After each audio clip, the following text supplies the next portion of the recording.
Bills Mafia. The draft is next Thursday, and we've had an offseason full of change. There's a lot of opinions on how free agency went and what our draft wish list should look like.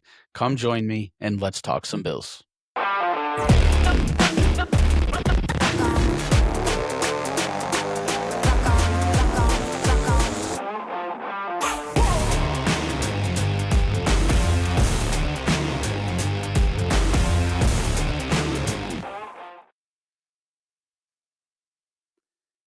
Hey, everybody, welcome back to Bud Talks Bills. And tonight, the Buffalo Sabres will have their first playoff game in 14 years at home against the Boston Bruins. So before we enjoy the night and root on our Sabres, I want to talk to everybody about the draft coming up on Thursday. Quickly going over the vibe of the team right now. There's so much going on. It's been an offseason full of change. And it feels like we've been kind of going back and forth with some of the excitement and disappointment or maybe hesitation with the direction of this team right now. Um, I remember the day that Joe Brady was hired and it felt catastrophic. No one was behind the hire. Then it felt like, okay, Joe Brady's the guy and there's continuity and it's exciting and players love him. And, Brandon Bean was the bad guy. And then, well, maybe he's not so bad. And now he's doing Pat McAfee and everyone, has their doubts again. Um, I, for one, feel like having a head coach and a general manager doing these media spots, I don't see the bad in it that a lot of Bills fans want to kind of find. I think that it's good networking. I think that by most accounts, obviously not all, but by most accounts, Brandon Bean and Joe Brady are both really well liked by players, not just in Buffalo, but around the league. And I think that building those relationships in Buffalo and outside of Buffalo could only be seen as good advertising for me, at least. And to the people that say, well, you're doing another Pat McAfee, spot, or you're doing this on Jim Rome or whatever the show may be, if it's taking away from time where he could be doing his job. And to me, I'm not too worried about, the radio spots that Brandon Bean does 15 minutes here and there on the Pat McAfee show or whatever radio spot it is. To me, I feel like that's all good advertising.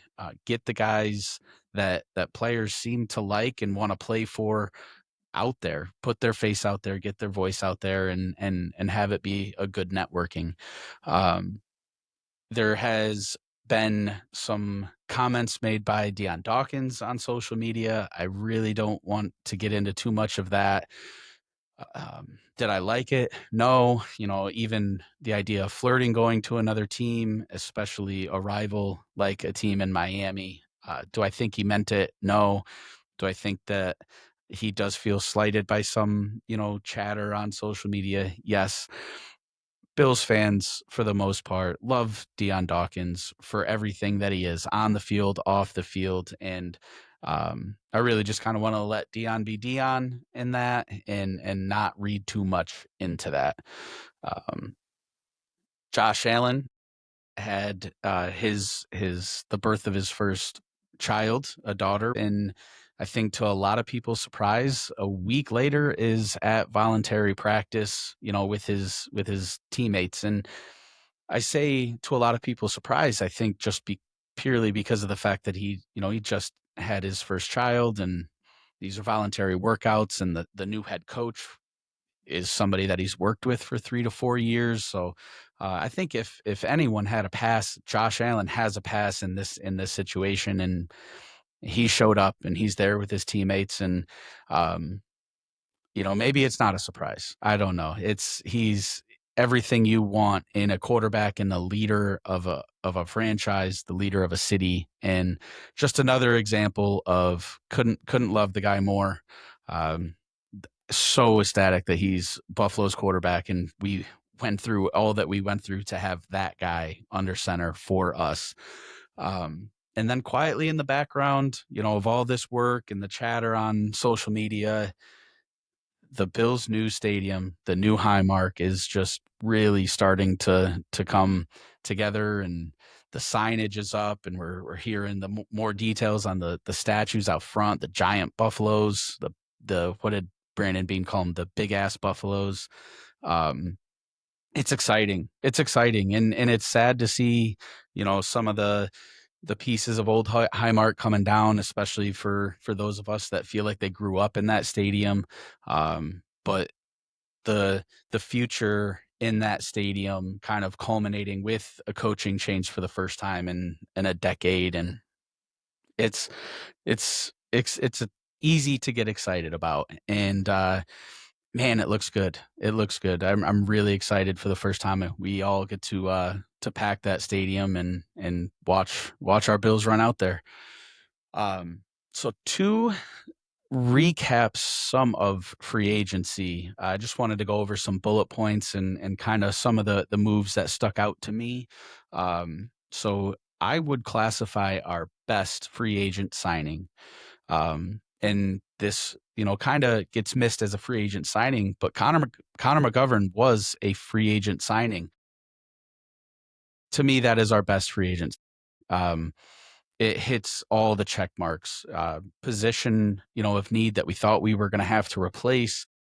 Solid, a well above average Pro Bowl level, talent at that position, and just somebody that it felt like everyone wanted, to keep in Buffalo, whether it was him and his inner circle or the players in the locker room, the front office, fans. To me, I classify the Connor McGovern re-signing the best free agent signing. The most exciting move for me personally, I I think it's got to be DJ Moore. Just the thought of having a playmaker receiver, the best receiver, and I've said it on here, the best receiver we have had since Stephon Diggs. That's exciting. It's exciting because, I said it on here, Brandon Bean finally, made a move at that wide receiver position. And I think DJ Moore is a great fit, beats man, run after catch is high level, can win downfield. Somebody that can play off script with Josh when he, rolls out of the pocket. Very, very excited about that move. Hope it turns into what we all think and expect. And also hope that it doesn't deter Brandon Bean from going receiver in the draft at some point, once, maybe twice. We'll get into that in a little bit. The flashiest, I think, the attention grabbing move, the one that definitely spiked the attention of a lot of Bills fans, was CJ Gardner-Johnson, in my opinion. Maybe not necessarily for the player itself on the field, but just the fact that this felt like somebody that Buffalo was not going to go after under a different coaching regime. With Sean McDermott, it just felt like that was never going to be a fit locker room personality wise, not even counting in the player on the field. CJ Gardner-Johnson is somebody that is going to bring an attitude that we haven't seen on this defense in a long time. And it's not just an attitude. He makes plays. He's constantly around the ball, making things happen. Hopefully getting him in that locker room with some of the leadership, things can progress swimmingly. But to me, that was definitely the most attention grabbing move, even if it was just for signaling maybe a change in process and who we're looking to bring in for this team. The safest move, another one that kind of went under the radar and maybe doesn't classify as a free agent signing, but it was the Dawson Knox extension, pay cut, if you will. This is somebody that's close with Josh Allen, is a solid, steady player. A tight end too for what you're looking for. What we were going to get at his original cap hit was, I agree, something that we shouldn't have been doing in the first place. To get him back under a much more manageable cap hit, keep him in that locker room, have him behind Dalton Kincaid, kind of being that bridge where you have Dalton Kincaid is your receiving threat, going to make plays, vertical guy at the position. Jackson Hawes, kind of an inline blocking guy. We can talk about that all day. Dawson Knox is your guy that kind of blends, those skill sets, and very important to have. It was never an issue of the player, the person, or the role. It was always a cap hit issue, and Brandon Beane was able to get that done. Dawson Knox was able to stay in Buffalo, and I just think that was a very safe, solid, steady move that we were able to pull off. Um, Moves that I wish that we made. I think that, I've said it on here a bunch, posted it everywhere I could. I wanted Caden Ellis. Again, another shout out to Cover One and Eric Turner's breakdown of him. I really thought that was somebody in this new defensive scheme under Jim Leonard that just, I was excited to watch. You move him around as a chess piece, off ball linebacker that he can rush the passer. He's solid in the run game, solid tackler, extremely athletic, smart. And I was excited about adding another piece at linebacker. Didn't work out. Another one, I think maybe kind of shooting for the moon a little bit. Max Crosby. We have rode that roller coaster across the league. He's not getting traded. He's getting traded. He goes to Baltimore for less than a day. That falls through. Now he's back in Vegas. Thought that it was going to happen again. Hey, we were in the first time. Free agency went through. Some of these teams might have already, gotten a player, filled their salary cap. Maybe now's our time to kind of strike and pull that move off. After the fact. With everything that happened with Baltimore. Again, I think that might have been a shooting for the moon. Maybe over the top kind of a move, and who knows if we could have pulled it off draft capital, trade wise, salary cap wise.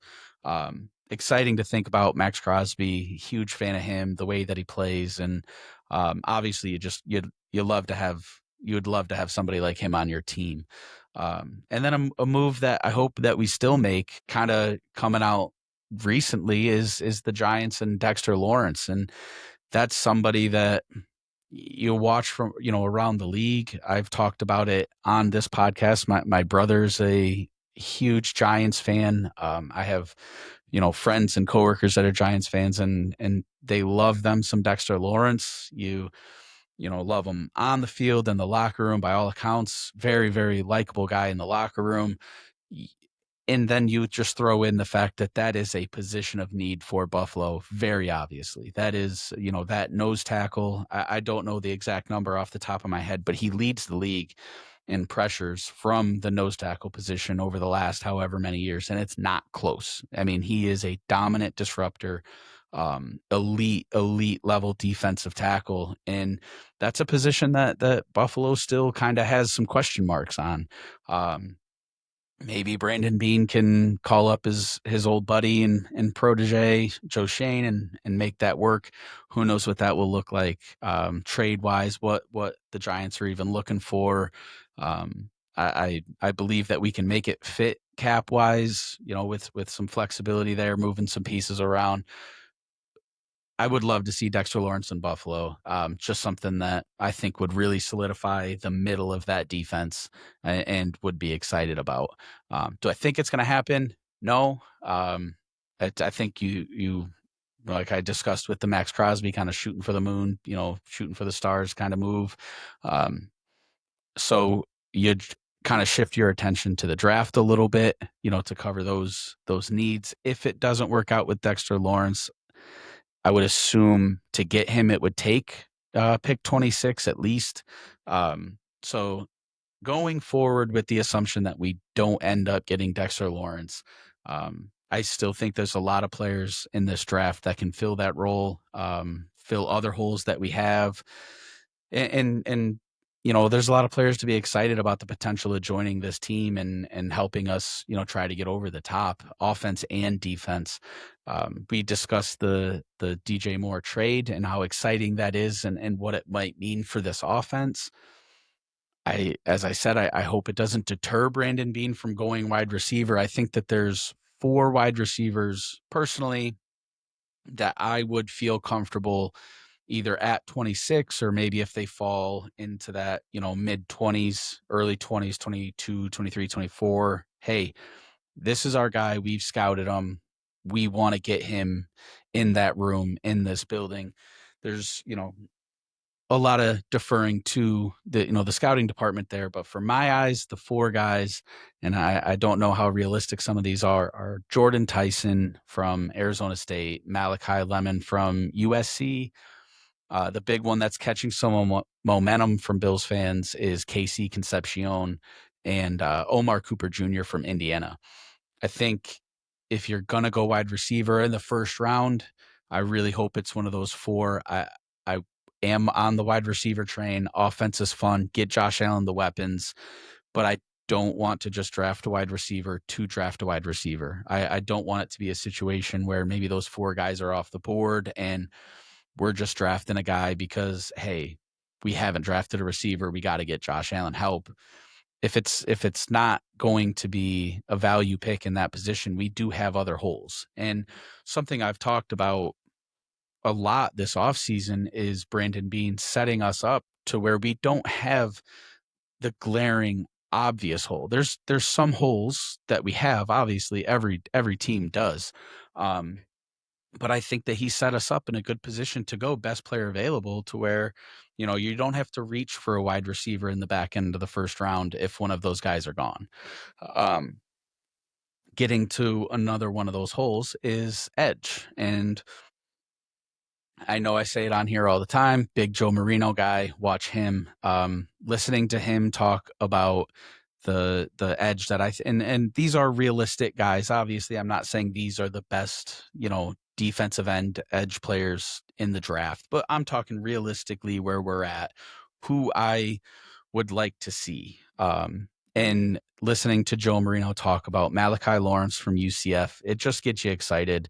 He talks about Joe Marino talks about Lawrence's ability to win in multiple ways. Is he, the most flexible bendies, speed gonna, race the arc around and sack the quarterback every time?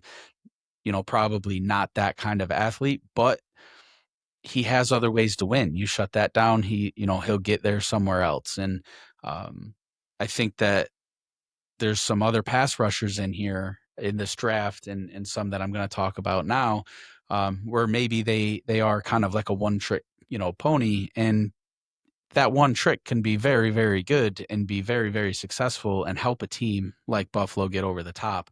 But Malachi Lawrence, I think, would be a really good pick at 26, a good fit for Buffalo. Cassius Howell, started out, going into the draft, man, this guy's, top end elite kind of, talent, fell a little bit. And now it seems kind of realistic to get him at 26. Same with our Mason Thomas, and they have questions, right? Again, these are speed rushers, bendy, twitchy, athletic guys that are just going to go get the passer. But maybe if you take away some of those speed rushes, they don't exactly have the counter punch yet. These are college guys; they're young.